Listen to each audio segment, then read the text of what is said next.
Bonne nuit, que la bénédiction de Dieu le Père, de Dieu le Fils et de Dieu le Saint-Esprit soit avec toi et toute ta famille. Que Jésus-Christ soit devant nous, derrière nous, à notre droite et à notre gauche, et que le sang de Jésus couvre notre vie et notre famille. Nous déclarons qu'ici, jusqu'à présent, le Seigneur nous a aidés. Gratitude, Jésus. Nous prions également en prophétisant que ce qui prendrait des années se réalisera en quelques jours, au nom béni et puissant de Jésus-Christ. Seigneur, je prie aussi pour toute personne malade, physiquement ou émotionnellement, afin qu'elle soit guérie maintenant. Je déclare la santé sur cette personne qui a de la fièvre, ou sur un enfant qui est fiévreux. Peu importe qui c'est, Père, je déclare la guérison maintenant, la santé au nom de Jésus. Seigneur, je prie pour une personne qui ressent des douleurs du côté gauche de son cœur, des piqûres de douleur, que cette personne soit guérie au nom de Jésus. Que toute maladie, toute douleur, se soumette à Jésus-Christ, au pouvoir de Jésus-Christ. Je prie également, Seigneur, pour toute personne souffrant d'allergie, atteinte d'un cancer ou traversant un autre problème de santé, voire un problème émotionnel.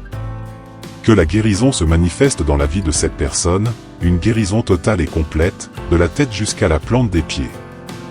Nous déclarons la santé, comme il est écrit dans ta parole, par ces meurtrissures, nous avons été guéris. Que la paix de Dieu entre dans cette maison, que la paix de Dieu remplisse la vie de cette personne, au nom de Jésus-Christ. Que Dieu bénisse ta vie, quelle joie d'être ici avec toi. Et maintenant, je veux proclamer le psaume 91.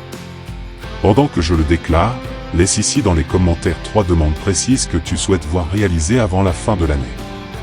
Sois très spécifique, par exemple, je veux prier pour le salut de ma famille, je veux prier pour que Dieu restaure ma tante malade, ou encore, je veux prier pour l'amélioration de mon mariage et pour avoir la paix dans ma famille. Écris 3 demandes, comme la libération d'une somme d'argent ou d'une ressource, ou encore pour que Dieu sauve ta famille. Note-les ici dans les commentaires. Amen. Voici ce que dit le psaume 91. Celui qui demeure sous l'abri du Très-Haut repose à l'ombre du Tout-Puissant. Je dis à l'Éternel, tu es mon refuge et ma forteresse, mon Dieu en qui je me confie. Car c'est lui qui te délivre du filet de l'oiseleur et de la peste destructrice. Il te couvrira de ses plumes, et tu trouveras un refuge sous ses ailes, sa fidélité est un bouclier et une cuirasse.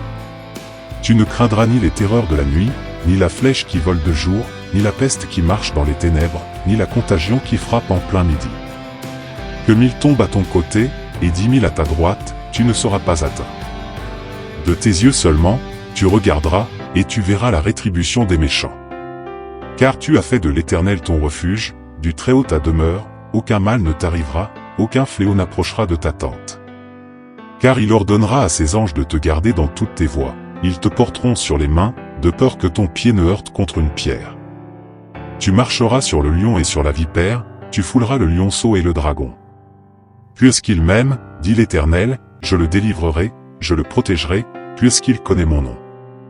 Il m'invoquera, et je lui répondrai, je serai avec lui dans la détresse, je le délivrerai et je le glorifierai. Je le rassasierai de longs jours, et je lui ferai voir mon salut. Prions. Père saint et juste, interviens maintenant dans la vie de chaque personne qui prie avec moi. Seigneur, je prie spécifiquement pour ceux qui sont malades, souffrants ou en douleur. Seigneur, cette pression ressentie sur le côté gauche de mon cœur pour la 2e fois depuis le début de cette prière me pousse à croire qu'il y a des personnes qui ressentent ces douleurs. Je déclare la guérison sur elles maintenant. Que toute anxiété se soumette à Jésus-Christ. Que toute douleur se soumette à Jésus-Christ. Je prie, Seigneur, pour une guérison totale et complète pour cette personne. Je prie aussi pour que toute embûche tendue par Satan soit annulée. Que tu gardes, que tu protèges. Je prie pour que tu donnes la sagesse à ceux qui doivent prendre des décisions, qu'ils entendent ta voix et discernent ce que tu veux leur dire. Libère ta puissance sur leur vie. Que toute attaque spirituelle, toute malveillance contre cette personne, soit brisée au nom de Jésus. Mon Dieu, tu es notre forteresse, notre sécurité, notre protection. Nous te demandons pardon pour nos péchés, nos erreurs et nos failles. Père, touche chaque domaine de notre vie. Viens avec renouveau, avec force, avec grâce et faveur, au nom de Jésus. Que chaque personne ici présente soit touchée par la puissance et la gloire de Dieu. Nous prophétisons que ce qui prendrait des années se réalisera en quelques jours. Nous déclarons la bénédiction du Seigneur, la croissance, l'avancement, les portes qui s'ouvrent. Nous prions aussi, Père, pour ceux qui sont découragés, fatigués, abattus, pour les personnes qui ont besoin d'une parole ou qui doivent se relever. Touche-les avec ta puissance et ta grâce. Père, au nom de Jésus, relève ceux qui sont tombés, renouvelle la force de tes enfants. Nous prions pour que tout esprit d'accusation, d'attaque, de critique, de diffamation, de mensonge, d'invention, de calomnie ou de malédiction soit brisé par la puissance de Jésus-Christ. Que le Seigneur accorde sa délivrance sur cette vie, sur cette maison, au nom de Jésus. Amen et Amen.